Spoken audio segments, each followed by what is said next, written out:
Hi, welcome to this demo on using SQL queries with the IBM Spectrum Protect server. I'm going to give you an overview of how to use the SQL queries, and then I'll go ahead and show you a short demo. So SQL select statements have a wide range of use for collecting info from the Spectrum Protect server database. And because that database has always been a relational database, we are able to issue these SQL commands against it and extract information that can be used for a range of uses.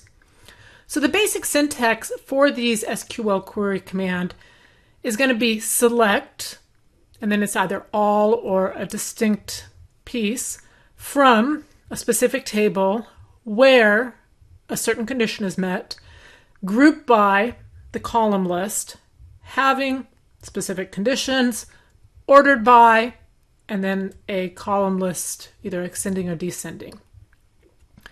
Now, the things that Spectrum Protect SQL queries do not support are unions, intersects, the except statement, correlated subqueries that would be returning multiple values, or the use of a semicolon as a command terminator.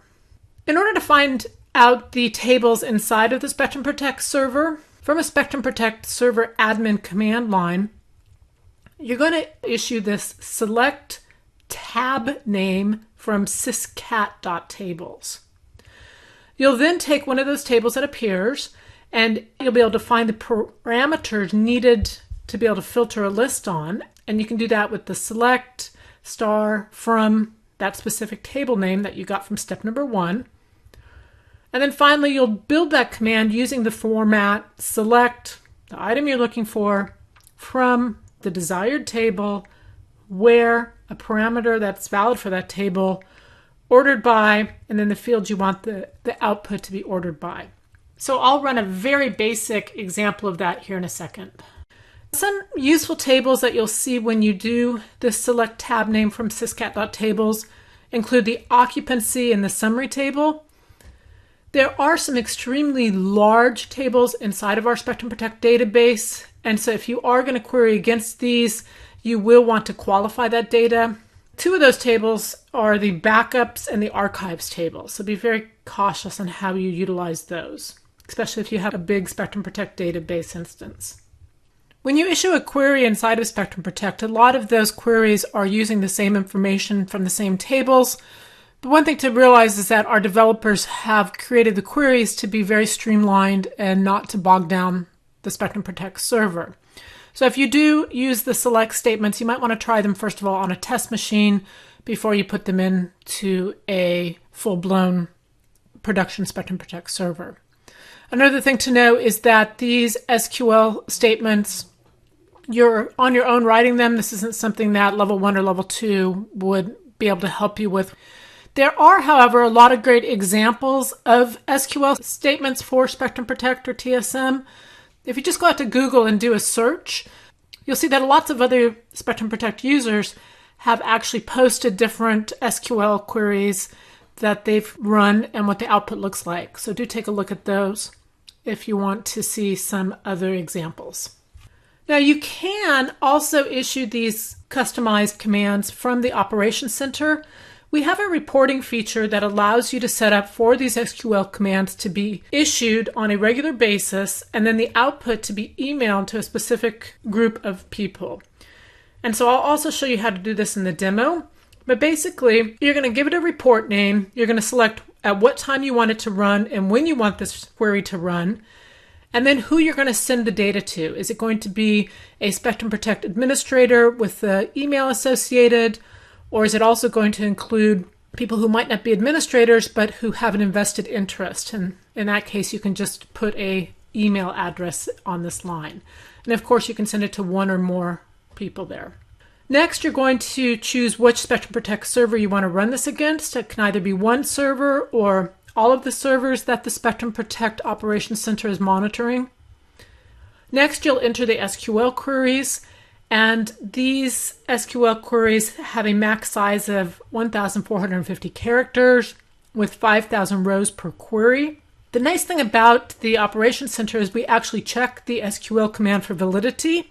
So you'll know right away if it's a valid command or not.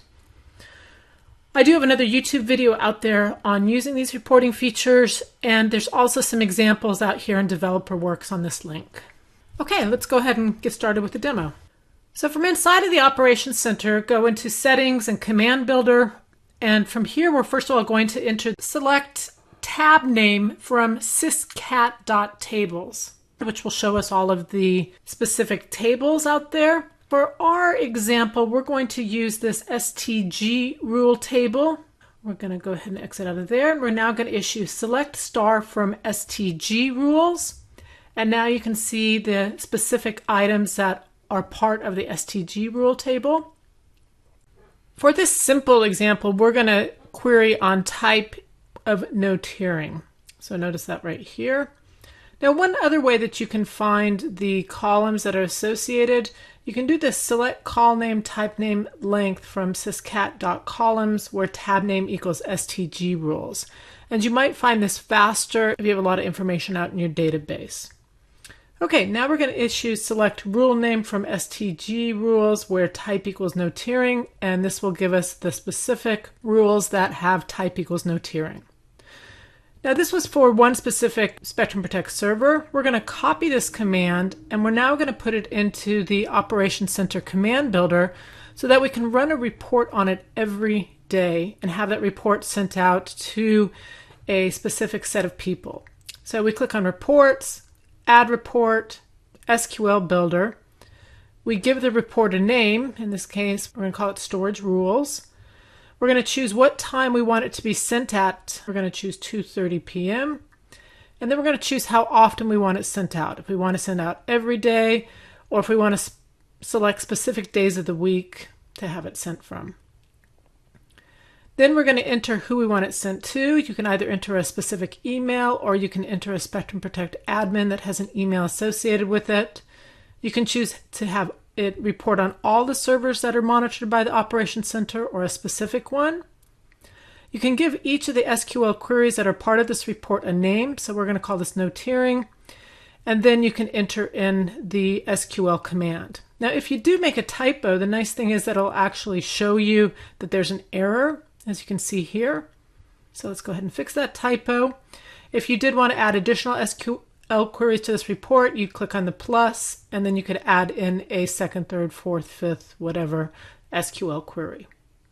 So let's go ahead and create that. Probably the fastest way to find that report is through the filter bar up here. So I'll go ahead and put in STG rules, and there's our new report. If I click on that report and drill down into details, if I need to make any type of changes, for instance, if I want to run this at 10:15 instead, go ahead and click Save. And now that report will be saved. Okay, so now if I go back into my email, I can see the daily report that was emailed to me. When I open the email, I can see the output of that very simple SQL report that we generated. And you'll see in this case, it's for all of the Spectrum Protect servers that Operations Center monitors. So with that brief overview on how to use Spectrum Protect SQL queries, go ahead and give it a try. And once again, a big thank you to the Spectrum Protect end users who've shared their SQL queries out on the web for the rest of the community to benefit from.